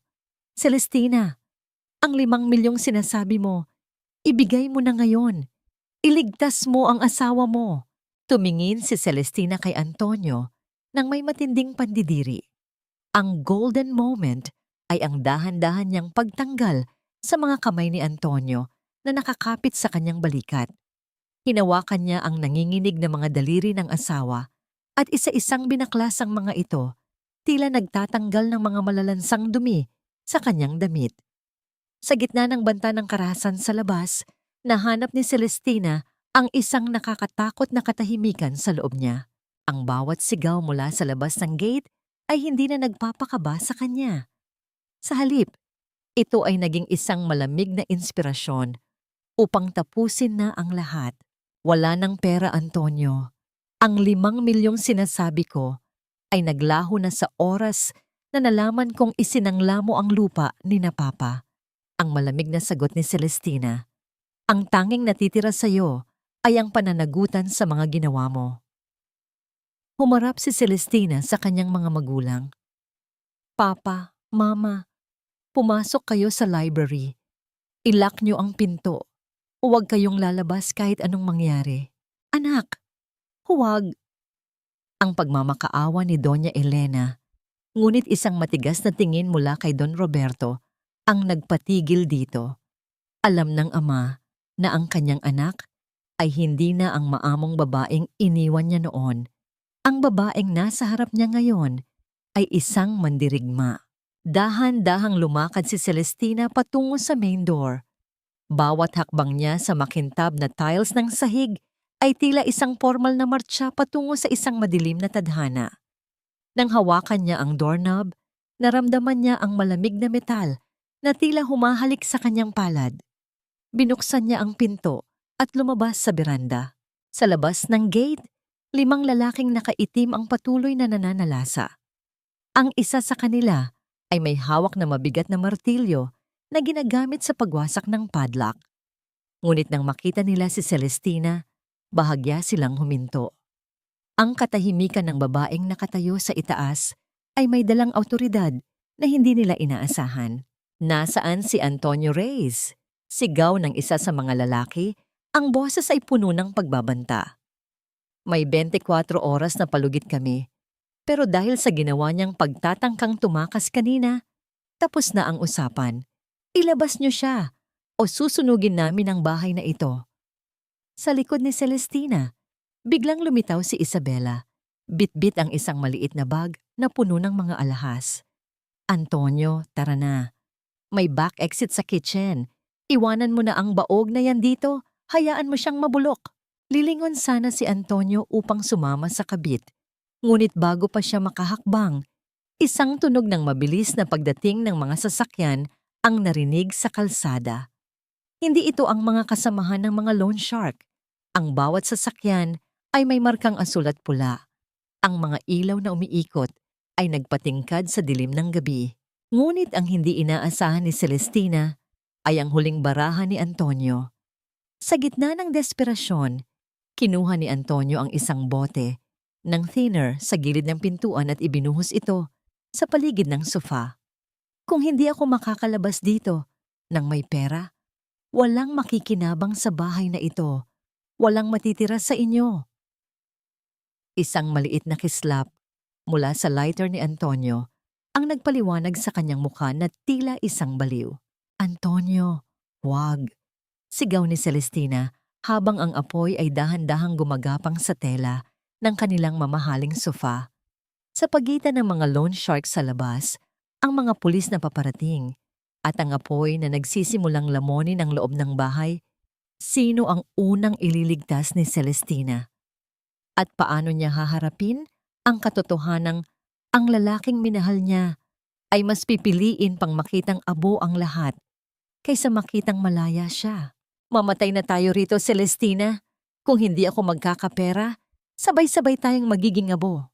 Ang hiyaw na yon ni Antonio ay tila boses ng isang demonyong wala ng takot sa impyerno, habang ang apoy ay mabilis na kumakalat sa mga kurtina. Ang init ay tila humahalik sa balat ni Celestina, nagpapaalala sa kanya na ang bawat segundo ay katumbas ng isang buhay. Ang amoy ng nasusunog na tela at kemikal mula sa thinner ay sumusulasok sa kanyang ilong, nagiging dahilan ng kanyang mahapdi at nangingilid na luha. Ang usok ay dahan-dahang namumuo sa kisame, tila isang maitim na aninong handang lumamon sa lahat ng kanilang pinaghirapan. Naramdaman ni Celestina ang matinding panginginig ng kanyang mga kamay, hindi dahil sa takot para sa sarili, kundi para sa kanyang mga magulang na nasa loob ng library. Ang kanyang dibdib ay tila binibibiyak sa tindi ng kaba. Bawat pintig ng kanyang puso ay isang pagsusumamo para sa kaligtasan. Ang kanyang paningin ay nagsisimulang lumabo dahil sa usok. Ngunit ang kanyang isipan ay nanatiling matalas. Sa gitna ng naglalagablab na silid, tinitigan niya si Antonio, ang lalaking minsan niyang pinangakuan ng habambuhay na ngayon ay siya palang tatapos sa kanyang buhay. Ang pagsisisi ay tila isang laso na dumadaloy sa kanyang mga ugat. Ngunit huli na, para sa mga sana, bakit sa huling sandali ng iyong buhay, ang taong dapat ay magliligtas sa iyo ang siyang may hawak ng mitya ng iyong kamatayan? Gaano kalupit ang tadhana para hayaang maging abo ang lahat ng alaala ng iyong pamilya dahil sa isang maling pag-ibig? Papa! Mama! Lumabas kayo riyan! Sigaw ni Celestina habang pilit na binabagtas ang naglalagablab na sala patungo sa library. Sa kabilang dulo, si Isabela ay naghihisterya. Yakap-yakap ang kanyang bag na puno ng alahas habang pilit na binubuksan ang back door. Antonio, buksan mo ito. Ayokong mamatay rito. Ang anak natin. Paano ang anak natin? Napatigil si Celestina sa gitna ng usok. Tumingin siya kay Isabela na ngayon ay nakaluhod na sa sahig dahil sa hirap sa paghinga. Ang golden moment ay ang dahan-dahang paglapit ni Celestina kay Isabela sa gitna ng panganib. Sa halip na iwanan ito, hinawakan niya ang balikat ng babaeng sumira sa kanyang pamilya. Hinila niya ito patayo. Ang kanyang mga mata ay nagpapakita ng isang klaseng habag na tanging ang isang taong may busilak na puso ang makakapagbigay kahit sa kanyang kaaway. Isabela, tumigil ka sa pagsisinungaling. Ang malamig at mahinahong boses ni Celestina sa gitna ng lumalaking apoy. Walang anak. Alam kong hindi ka buntis. Nagulat si Isabela. Ang kanyang mga mata ay nanlaki sa gitna ng ubo at luhang dulot ng usok. Anong sinasabi mo? I have the medical records, Isabela, pagpapatuloy ni Celestina habang hinihila ang babae patungo sa direksyon ng library. Antonio is infertile. He can't have children. Matagal ko nang alam. Pero nanatili ako dahil mahal ko siya. Ang akala mong huling baraha para makuha ang pera ko ay isang malaking bula. Ang katotohanan yon ay tila isang mas malakas na pagsabog kaysa sa apoy sa loob ng bahay. Napalingon si Antonio, ang lighter sa kanyang kamay ay nalaglag sa sahig. Ang kanyang mukha ay naging larawan ng matinding kahihiyan at kawalan ng pag-asa. Ang kasinungalingang ginamit niya para manipulahin ang dalawang babae ay gumuho sa harap ng nagbabadyang kamatayan.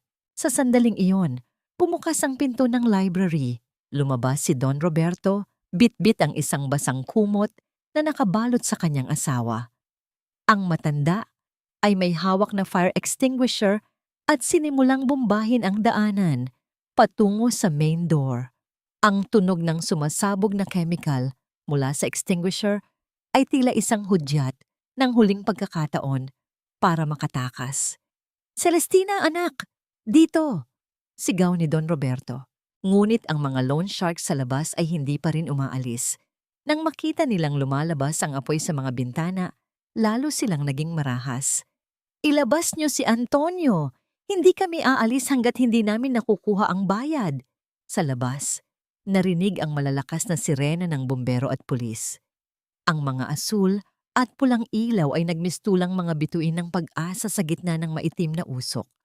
Ang mga awtoridad ay nagsimulang pumasok sa bakod, pilit na pinapatigil ang mga loan shark.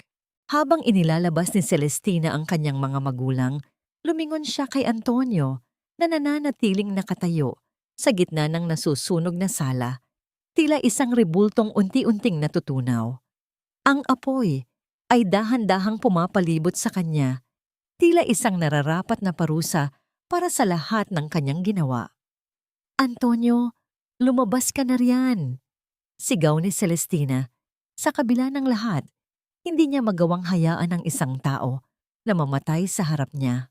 Ngunit bago pa makahakbang si Antonio, isang malaking bahagi ng kisame ang bumigay at bumagsak sa pagitan nila. Isang harang ng naglalagablab na kahoy at semento ang naghiwalay kay Celestina at sa kanyang asawa. "Celestina!" Ang huling sigaw ni Antonio na narinig bago siya tuluyang natakpan ng makapal na usok. Nakalabas sina Celestina, ang kanyang mga magulang, at maging si Isabela sa bakuran. Ang malamig na hangin ng gabi ay humahalik sa kanilang mga sugatan at maitim na balat. Napaupo si Celestina sa damuhan, pinapanood ang kanyang tahanan na nilalamon ng apoy. Ang bawat liyab ay tila kumakatawan sa bawat taon ng kanyang pagsasakripisyo na ngayon ay nagiging abo. Humarap ang isang pulis kay Celestina. "Ma'am, okay lang po ba kayo? Nasaan ang suspect?" Hindi makapagsalita si Celestina. Tumingin siya sa nasusunog na bahay. Pagkatapos ay kay Isabela, na ngayon ay kinakabitan ng posas dahil sa pakikipagsabwatan sa estafa at arson. Ang huling nakita ni Celestina bago siya tuluyang mawalan ng malay ay ang kanyang ama, si Don Roberto, na mahigpit na nakahawak sa kanyang kamay, tila sinasabing ang lahat ay matatapos na. Ngunit sa gitna ng kaguluhan, isang boses mula sa walkie-talkie ng pulis ang narinig. May nakitang katawan sa loob, pero hindi ito si Antonio Reyes. Isang hindi kilalang lalaki ang natagpuan sa basement. Paulit-ulit, "Nasaan si Antonio?" Nanlamig ang buong katawan ni Celestina. Kung hindi si Antonio ang nasa loob, nasaan siya? At sino ang lalaking nasa basement? Kasalanan mo ito, Celestina. Kung hindi ka naging napakasakim sa pera, hindi gagawin ni Antonio ito. Pinatay mo siya. Pinatay mo ang lalaking mahal natin. Ang bulyaw na yon ni Isabela, habang pilit siyang isinasakay sa loob ng mobile ng pulisya, ay tila isang malupit na sumpa na bumasag sa katahimikan ng madaling araw. Nakagapos ang kanyang mga kamay. Ang kanyang pulang gown ay punit-punit na at puno ng uling. Ngunit ang kanyang bibig ay nananatiling puno ng lason. Sa kabila ng lahat ng kanyang ginawa, nagagawa pa rin niyang baligtarin ang katotohanan at ipamukha kay Celestina na ito ang may kasalanan sa nagaganap na trahedya. Sa kabilang banda, si Celestina ay nakaupo sa gilid ng isang ambulansya, balot ng makapal na kumot habang nililinis ng isang paramedic ang kanyang mga sugat sa braso. Tinitigan niya ang kanyang mga kamay. Ang mga daliring dati ay mabilis na nagbibilang ng pera at nag-aayos ng mga dokumento, nga na ngayon ay nanginginig at puno ng itim na abo. Ang pagsisikap niyang itaguyod ang isang marangal na buhay ay tila naglaho kasama ng usok ng kanilang nasunog na bahay. Ang bawat mahapding daiti ng alkohol sa kanyang balat ay tila paalala ng bawat pagkakamaling nagawa niya sa pagpili kay Antonio. Ang kanyang puso ay tila isang piraso ng uling na nadurog na sa sobrang init. Walang nararamdaman, kundi ang isang malamig at nakakabinging kahungkagan. Naramdaman ni Celestina ang pagbigat ng kanyang mga talukap, ngunit hindi siya pwedeng pumikit. Ang hangin ay amoy sunog na kahoy at kemikal, isang amoy na habambuhay nang nakatatak sa kanyang alaala. Tila naririnig pa rin niya ang huling sigaw ni Antonio Isang tunog na nagpapataas ng balahibo sa kanyang likuran.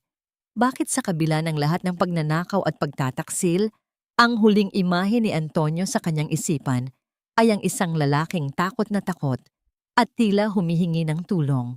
Bakit kailangang ang biktima pa ang makaramdam ng panunumbat ng konsensya habang ang mga tunay na kriminal ay nagagawa pang sumigaw ng kawalang katarungan? Hanggang kailan mo dadalhin ang abo ng nakaraan bago mo tuluyang mahanap ang lakas na huminga ng malaya? Ma'am Celestina, kailangan po nating pumunta sa istasyon para sa inyong formal na salaysay. Wika ng isang investigador na may dalang clipboard.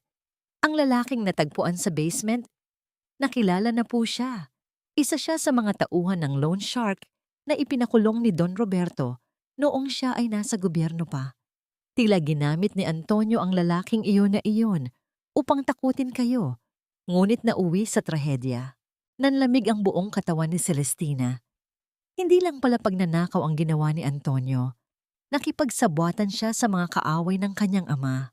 Nang sumunod na araw, ang balita tungkol sa pagguho ng kumpanya ni Antonio at ang naganap na sunog ay naging laman ng lahat ng pahayagan at social media. Ang reputasyon ni Antonio bilang isang successful consultant ay tuluyang nadurog. Lumabas ang mga ulat tungkol sa kanyang Ponzi-like scheme at ang bilyong-bilyong utang na hindi niya mabayaran. Ang lipunang dati ay humahanga sa kanya ay ngayon ay punong-puno ng panunumpa. Sa gitna ng kaguluhang ito, isang grupo ng mga tao ang dumating sa pansamantalang tinutuluyan ni Celestina sa isang hotel. Sila ay mga dating empleyado ni Antonio na tinanggalan nito ng benepisyo at mga maliliit na negosyante na nabiktima ng kanyang kickback scheme. Ma'am Celestina, simula ng isang matandang lalaki na dating clerk sa opisina ni Antonio. Narito po kami hindi para maningil. Narinig po namin ang nangyari. Alam po namin kayo rin ay biktima. Noong panahon po na hindi kami mabayaran ni Mr. Antonio, kayo po ang lihim na nagpapadala ng tulong sa aming mga pamilya. Kayo po ang nagbayad ng hospital bill ng anak ko noong nakaraang taon. Ang golden moment ay ay ang paglapit ng matanda kay Celestina at ang pag-abot nito ng isang maliit na sobre na may lamang mga dokumento. Ito po ang mga kopya ng mga transaksyong ginawa ni Mr. Antonio sa Lumina Supplies na itinago niya sa akin. Naitabi ko po ito dahil alam kong darating ang araw na kakailanganin nyo ang ebidensya para linisin ang pangalan nyo. Hindi po kami nakakalimot sa kabutihan nyo. Naramdaman ni Celestina ang unti-unting pagluwag ng kanyang dibdib. Sa gitna ng pagkaguho ng kanyang mundo, ang mga binhing itinanim niyang kabutihan ay nagsisimula ng tumubo upang magbigay ng silong sa kanyang sugatang pagkatao. Ang bawat salita ng pasasalamat mula sa mga taong ito ay tila isang balsamo na nagpapagaling sa kanyang mga sugat. Ngunit ang katahimikang ito ay muling nabulabog nang dumating ang isang lalaking naka-Amerikana. Bitbit ang isang briefcase. Ito ang abogado ni Antonio, isang lalaking kilala sa pagiging madulas at tuso. Miss Reyes, narito ako para sa isang formal na alok, wika ng abogado, nang may mapanuyang ngamo ang ngiti. Ang aking kliyente ay may hawak na impormasyon na posibleng makasira sa karera ni Don Roberto, isang lumang kaso ng liquidation sa gobyerno na hindi naging malinis ang proseso. Kung nais niyo pong manatiling malinis ang pangalan ng inyong ama, iminumungkahi ko na i-drop niyo ang lahat ng kaso laban kay Antonio at pirmahan niyo ang transfer ng inyong natitirang offshore assets sa isang account na ituturo ko. Nasaan si Antonio? Ang malamig na tanong ni Celestina. Kung buhay siya, bakit ikaw ang pinapapunta niya? Ang kinaroroonan ng aking kliyente ay hindi mahalaga sa ngayon, sagot ng abogado habang inilalabas ang isang lumang dokumento na may lagda ni Don Roberto.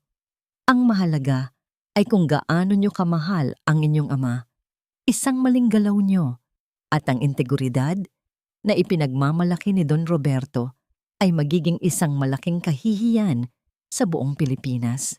Napalingon si Celestina sa kanyang ama na nakaupo sa kabilang panig ng silid. Nakita niya ang biglang pagtanda ng mukha ni Don Roberto at ang pag-iwas nito ng tingin.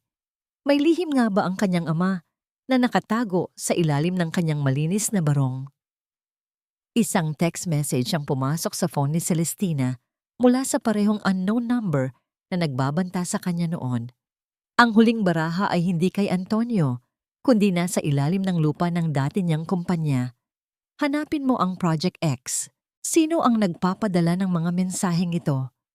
At ano ang Project X na kayang bumago sa kapalaran ng pamilya Reyes?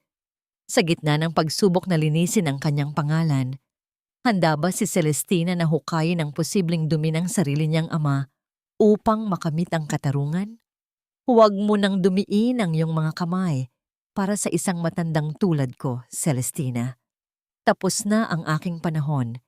Hayaan mo nang ang putik ng nakaraan ang lumamon sa akin, huwag lang sa iyong kinabukasan. Ang mga salitang ito ni Don Roberto na binigkas niya habang nakatanaw sa malayo mula sa bintana ng kanilang silid sa hotel ay tila isang malupit na hatol na nagpabagsak sa huling pader ng katatagan ni Celestina. Habang nagsasalita ang kanyang ama, dahan-dahang inililigpit ni Celestina ang mga gamot nito sa ibabaw ng lamesa. Isang simpleng gawaing puno ng pag-aaruga na nagpapakita ng kanyang walang hanggang pasasalamat sa lalaking nagbigay sa kanya ng lahat. Ang bawat boteng inilalagay niya sa loob ng kit ay tila may kasamang bigat ng isang kasalanang hindi niya kailanman inisip na magagawa ng kanyang ama.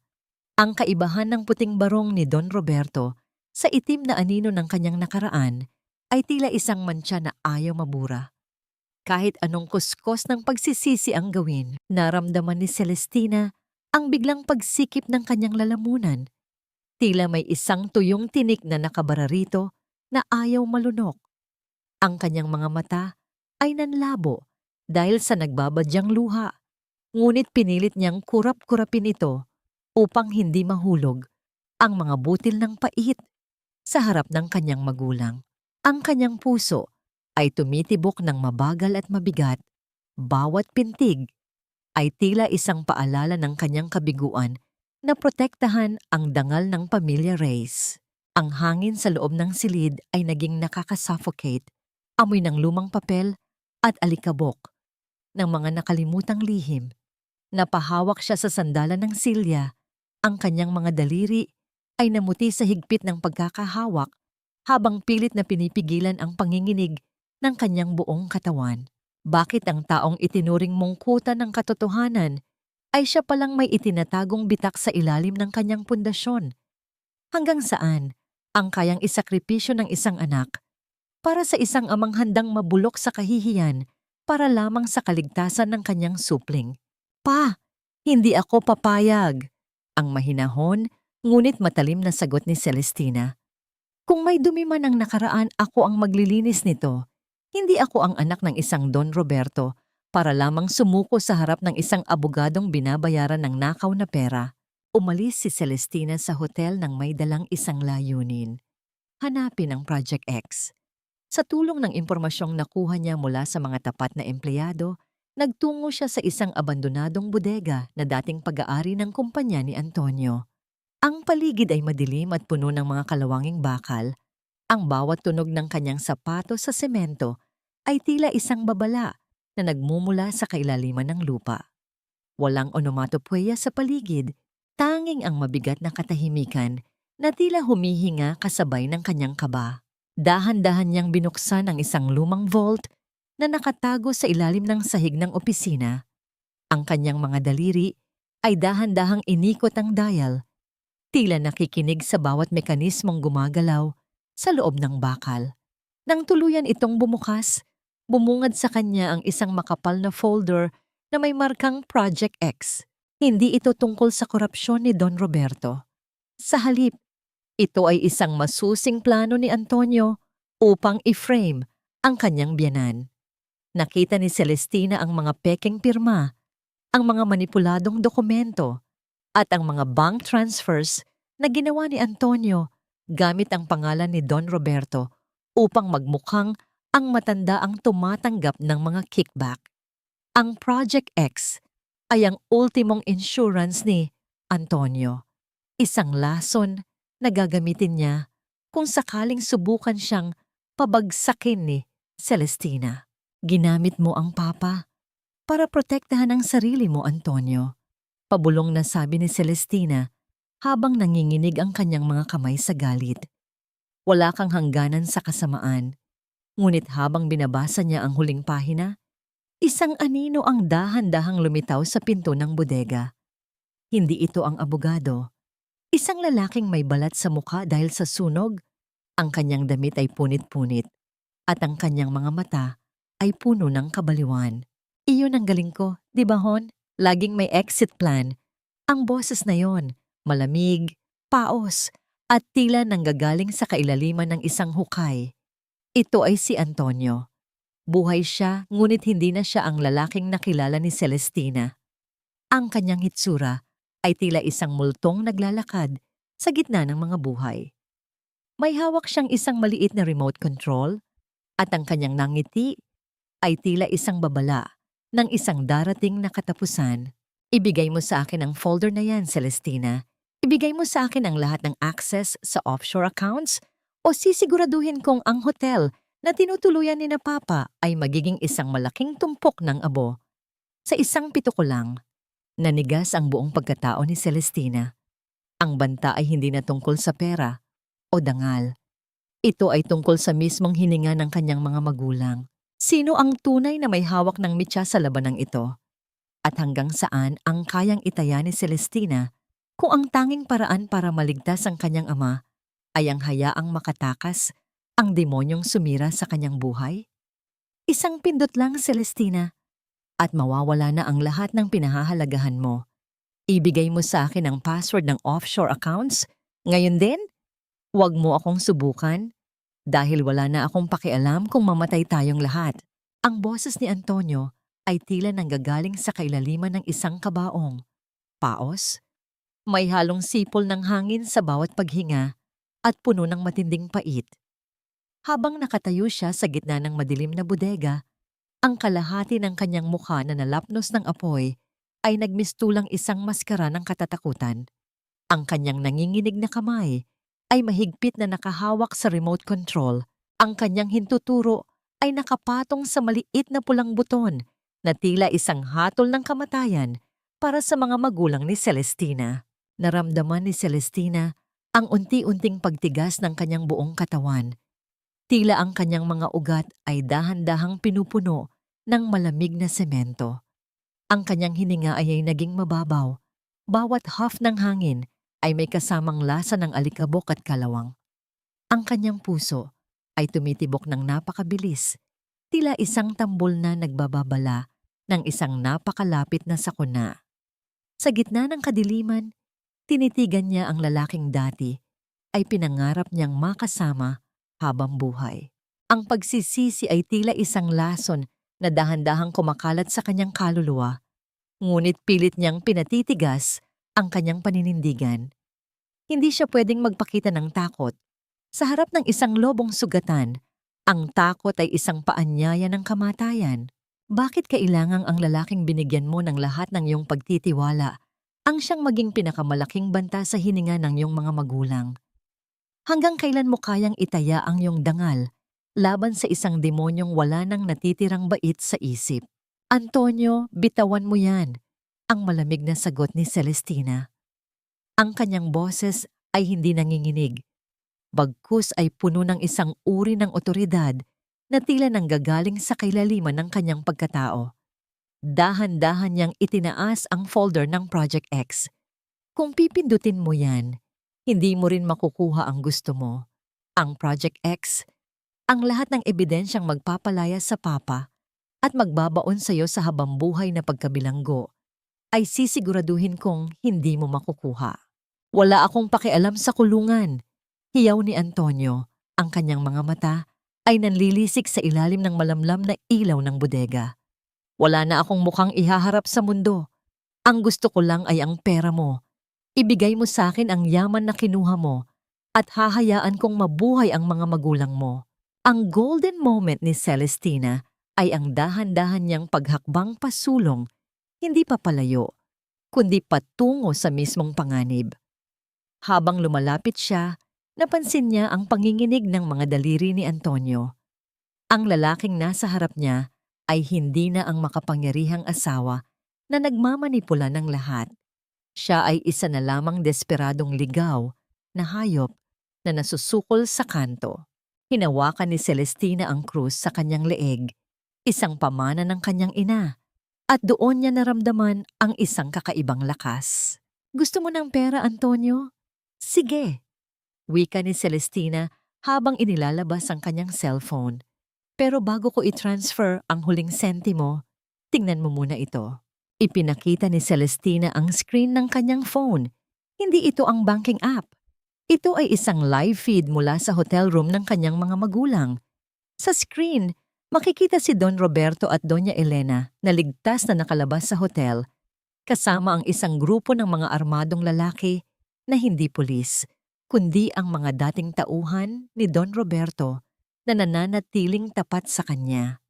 Ang remote control na hawak ni Antonio ay wala ng silbi. Ang bomba o banta na sinasabi niya ay matagal na palang na-neutralize ang talino ni Celestina. Akala mo ba ay darating ako rito nang hindi handa? Ang mahinahon, ngunit mapang-uyam na tanong ni Celestina. Chineckmate na kita, Antonio, bago ka pa man makagawa ng unang hakbang. Ang mga magulang ko ay nasa ligtas na lugar na, at ang abogadong pinapunta mo, kasalukuyan na siyang nagbibigay ng testimonya sa NBI. Ang mukha ni Antonio ay naging larawan ng matinding pagkagimbal. Ang remote control ay dahan-dahang nalaglag mula sa kanyang kamay at lumikha ng isang mahinang tunog sa semento. Napaluhod siya, ang kanyang balikat ay bumagsak, at ang kanyang mga hikbi ay tila halinghing ng isang talunang nilalang. Bakit? Bakit hindi mo na lang ako hinayaang mamatay sa sunog? Tanong ni Antonio sa pagitan ng kanyang mga ubo. Dahil ang kamatayan ay masyadong madaling paraan para sa iyo, Antonio, sagot ni Celestina. Kailangan mong harapin ang bawat sentimong ninakaw mo, ang bawat taong niloko mo, at ang bawat luhang pumatak mula sa mga mata ko. Napuno ng asul at pulang ilaw ang paligid ng bodega. Mabilis na pumasok ang mga pulis kasama si Attorney Santos, ngunit bago pa nila maabot si Antonio, bigla siyang umatras. Sa sobrang desperasyon, nagbanta siyang sasaktan ng sarili upang pigilan sila. Nanahimik ang lahat habang maingat siyang pinapakalma ng mga pulis. Kung hindi ako magkakaroon ng yaman mo, Celestina, dadalhin ko ang lahat ng sikreto mo sa hukay, sigaw ni Antonio. Huwag, Antonio, sigaw ni Celestina. Ang kanyang puso ay tila tumigil sa pagtibok. Hindi dahil sa pagmamahal, kundi dahil sa takot na ang hustisyang hinahangad niya ay muling makatakas sa pamamagitan ng isang marahas na wakas. Ngunit bago pa man maituloy ni Antonio ang kanyang balak, isang putok ang narinig, isang sniper mula sa labas ang tumama sa kanyang braso. Dahilan upang mabitawan niya ang patalim. Mabilis siyang sinunggaban ng mga pulis at pinadapa sa malamig na semento. Habang isinasakay si Antonio sa mobile, tiningnan niya si Celestina nang may matinding galit. Hinding-hindi matatapos ito, Celestina. Ang Project X. Hindi lang ako ang sangkot doon. May mas malaking pangalan sa likod nito. Naiwang nakatayo si Celestina sa loob ng bodega. Hawak ang folder na Project X. Ang kanyang katawan ay nanginginig. Ngunit ang kanyang isipan ay puno ng isang bagong katanungan. Kung hindi si Antonio ang utak ng Project X, sino ang tunay na kaaway na nagtatago sa anino ng kanyang pamilya? Akala ko, tapos na ang lahat ng makita kitang nakapunit ang damit at nakayuko sa harap ng batas, Antonio. Pero ang katotohanan pala ay tila isang malalim na balon. Habang pilit kong inaabot ang ilalim, lalo lamang lumalabo ang tubig. Ang bulong na ito ni Celestina ay naging isang malamig na hungong sa loob ng kanyang pansamantalang opisina. Habang ang labas ng bintana ay nagpapakita ng unti-unting pagbangon ng araw sa lungsod ng Maynila, si Celestina ay nanatiling gising Ang kanyang mga mata ay pagod, ngunit puno ng isang matalim na liwanag. Sa kanyang harapan, ang folder ng Project X ay nakabukas. Ang mga pahina nito ay tila mga labi ng isang patay na nagsisimulang magsalita. Bawat dokumento, bawat lihim na pirma, at bawat selyo ay tila mga piraso ng isang puzzle na hindi lang basta pagnanakaw ang ibig sabihin. Naramdaman ni Celestina ang unti-unting panlalamig ng kanyang mga daliri. Tila ang dugo sa kanyang mga ugat ay nagiging tubig yelo. Ang kanyang puso ay tumitibok ng mabagal at mabigat. Bawat pintig ay tila isang babala na ang kalaban na kanyang hinarap ay isang anino lamang ng isang mas malaking halimaw. Ang hangin sa loob ng silid ay naging amoy ng lumang tinta at alikabok. Isang amoy na nagpapaalala sa kanya na ang mga lihim ng nakaraan ay hindi kailanman nananatiling nakabaon.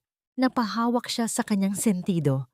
Ang sakit ng kanyang ulo ay tila isang martilyong pumupukpok sa bawat memorya ng kanyang pagsasama kay Antonio. Bakit sa tuwing akala mo ay nakamit mo na ang hustisya, doon mo lamang matatanto na ang katarungan ay isang mahabang hagdanan na wala pang katapusan? Hanggang saan ang hangganan ng kataksilan bago ang isang babae ay tuluyang sumuko sa dilim? Sa loob ng Project X, natuklasan ni Celestina ang isang pangalan na hindi niya inaasahan. Isang korporasyon na ang tunay na may-ari ay nakatago sa likod ng maraming layers ng dummy companies. Ngunit dahil sa kanyang galing sa finance, nahukay niya ang katotohanan. Ang utak sa likod ng pagpapabagsak sa kumpanya ni Antonio at ang pag-frame kay Don Roberto ay walang iba kundi si Senator Villafuerte, ang kaisa-isang tao na itinuring ni Don Roberto na pinakamatalik na kaibigan sa gobyerno. Ang golden moment ay ang dahan-dahang paglapit ni Celestina sa kanyang ama na noon ay mahimbing pang natutulog sa sofa. Pinagmasdan niya ang mukha ni Don Roberto, ang mga kulubot sa noo nito na tila mapa ng isang buhay na puno ng sakripisyo. Hinaplos niya ang kamay ng ama at doon niya naramdaman ang isang matinding pangako. Hindi niya hahayaang sirain ng isang traidor ang huling dangal ng kanyang ama. Kung kailangang gamitin niya ang bawat sentimo ng kanyang natitirang yaman upang pabagsakin ang isang senador, gagawin niya. Tinawagan ni Celestina si Attorney Santos. Attorney, ihanda mo ang lahat. Hindi na lang ito annulment o estafa. We are going after a titan. I-release mo ang audit of betrayal sa media. Siguraduhin mong sa paggising ni Senator Villafuerte, ang pangalan niya ang pinakamabahong salita sa buong bansa. Sa sumunod na ilang araw, naging isang marahas na digmaan ang media. Ang mga dokumentong nakuha ni Celestina ay tila mga bala na tumatama sa bawat kasinungalingan ng senador. Isa-isang bumaliktad ang mga allies nito. Ang kumpanyang Lumina Supplies ay napatunayang ginagamit sa money laundering.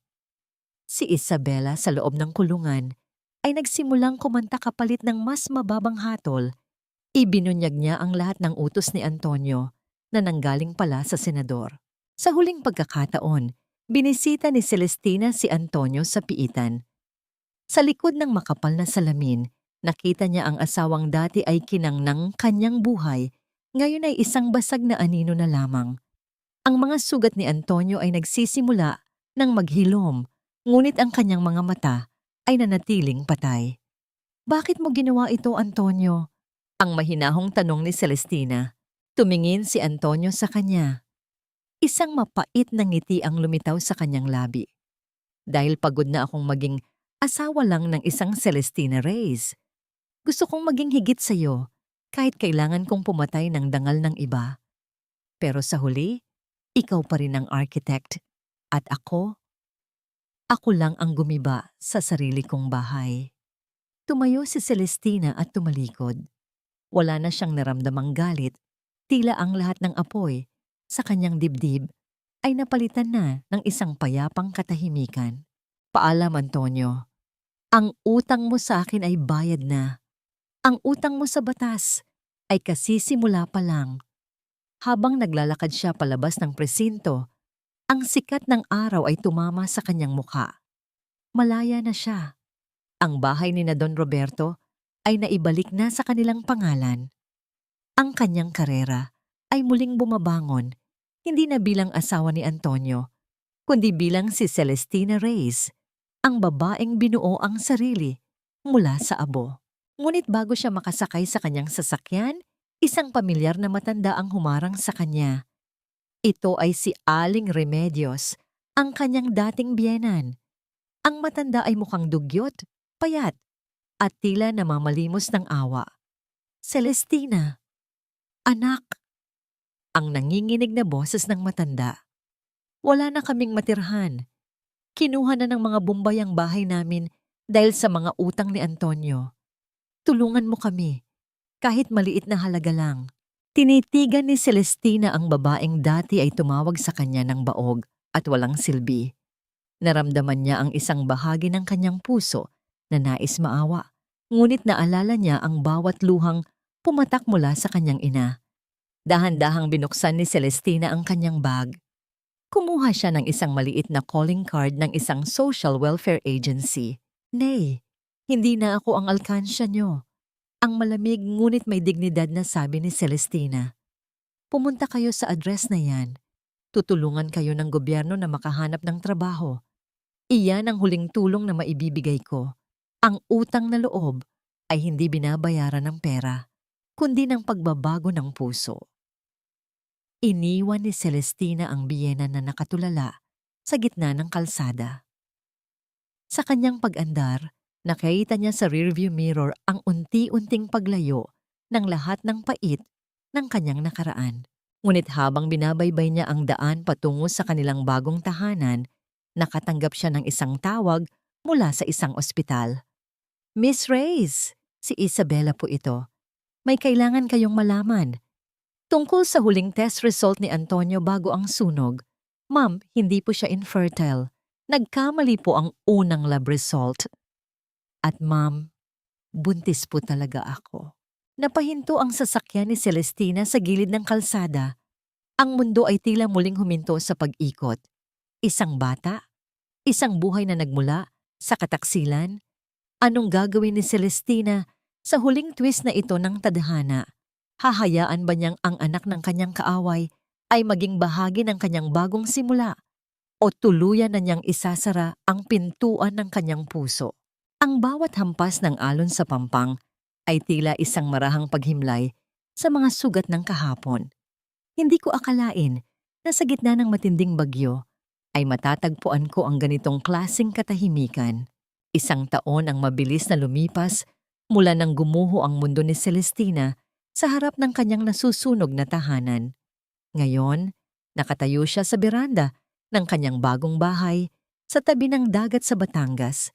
Isang simpleng villa na malayo sa ingay at polusyon ng Maynila. Ang hangin ay amoy asin at kalinisan. Isang kabaligtaran ng amoy ng usok at kataksilan na dati ay bumabalot sa kanyang pagkatao. Ang kanyang suot na puting bestido ay sumasayaw sa ihip ng hangin, tila isang bandila ng tagumpay at kapayapaan. Naramdaman ni Celestina ang init ng hapon sa kanyang pisngi. Ang kanyang mga mata, na dati ay puno ng pait at puyat, ngayon ay naglalamlam na ng isang uri ng ningning na tanging ang mga taong nakaligtas sa impyerno ang mayroon. Ang kanyang puso ay tumitibok ng may katiyakan. Bawat tibok ay nagsasabing siya ay buo, siya ay sapat, at siya ay malaya. Ang golden moment ng kanyang bagong buhay ay ang dahan-dahang pag-inom niya ng tsaa habang pinapanood ang kanyang ama, si Don Roberto, na nagtuturo sa ilang mga batang mangingisda kung paano magbasa sa silong ng isang malaking puno ng niyog. Ang dangal ng kanyang pamilya ay hindi naman tiyado. Ito ay mas lalo pang tumingkad dahil sa katapangan niyang harapin ang katotohanan. Tungkol naman sa huling twist ng tadhana, ang anak ni Isabella at Antonio. Maraming gabi na hindi nakatulog si Celestina dahil sa balitang yon. Ang galit ay muling bumangon, ngunit mas nanaig ang kanyang pagkatao. Hindi niya kinuha ang bata dahil alam niyang hindi niya obligasyon na maging ina sa bunga ng kataksilan. Ngunit bilang isang Celestina Reyes, naglagay siya ng isang anonymous trust fund para sa bata, isang pondong sapat para sa edukasyon nito hanggang kolehiyo. Ginawa niya ito hindi para kay Antonio o Isabela, kundi dahil ang bata ay walang kasalanan sa dumi ng mundo. Ito ang kanyang paraan ng pagputol sa tanikala ng puot. Si Antonio ay kasalukuyang nagsisilbi ng kanyang sentensya sa loob ng maximum security prison. Ang kanyang yaman ay naglaho na, ang kanyang mukha ay habambuhay nang may marka ng kanyang sariling kasamaan, at ang kanyang pangalan ay isa na lamang babala sa mga taong nagnanais magnakaw ng dangal ng iba. Si Isabela naman ay nasa isang pasilidad ng gobyerno. Tinatapos ang kanyang parusa habang inaalagaan ang kanyang sanggol, malayo sa karangyaan na dati ay handa niyang ipagpalit sa kanyang kaluluwa. "Anak, handa na ang hapunan," tawag ni Doña Elena mula sa loob ng bahay. Ang kanyang ina ay muling nagbalik sa pagiging masayahin, malayo sa takot na naramdaman nito noong gabi ng sunog. "Susunod na po, Ma," sagot ni Celestina ng may ngiti. Bago pumasok sa loob, hinawakan ni Celestina ang kanyang kanang kamay. Wala na doon ang kanyang wedding ring. Sa halip, ang tanging naroon ay ang isang maliit na peklat sa kanyang daliri. Isang paalala ng kanyang pinagdaanan. Kinuha niya ang singsing na matagal na niyang itinatago sa kanyang bulsa. Dahan-dahan siyang lumapit sa dalampasigan. Ang tubig ay dumampi sa kanyang mga paa, malamig at naglilinis. Gamit ang lahat ng kanyang lakas, inihagis ni Celestina ang singsing sa kailaliman ng dagat. Ang paglubog nito sa asul na tubig ay tila ang huling tuldok sa isang madilim na kabanata ng kanyang buhay. Wala itong tunog ng pagbagsak, tanging ang paglamon ng dagat sa huling simbolo ng kanyang pagkaalipin. "Pinapatawad na kita, Antonio, hindi dahil karapat-dapat ka, kundi dahil karapat-dapat ako sa kapayapaan," pabulong niyang sabi sa hangin. Ang kwento ni Celestina ay hindi nagtapos sa isang marangyang kasal o sa muling pagtatagpo ng dating magkasuyo. Ito ay nagtapos sa isang babaeng nahanap ang kanyang sarili sa gitna ng kawalan. Nahanap niya ang katarungan hindi sa pamamagitan ng marahas na paghihiganti, kundi sa pamamagitan ng talino, paninindigan, at ang kakayahang magsimulang muli ng walang bit-bit na galit. Ang tunay na yaman ay hindi mabibilang sa mga bank account o sa laki ng isang mansyon.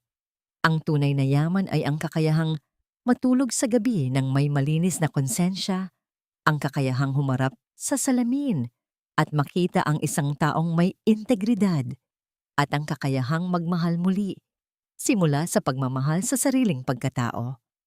Sa huli, ang katahimikan ay hindi nangangahulugan ng pagkatalo. Ang katahimikan ni Celestina ay ang pinakamalakas na sigaw ng kanyang tagumpay.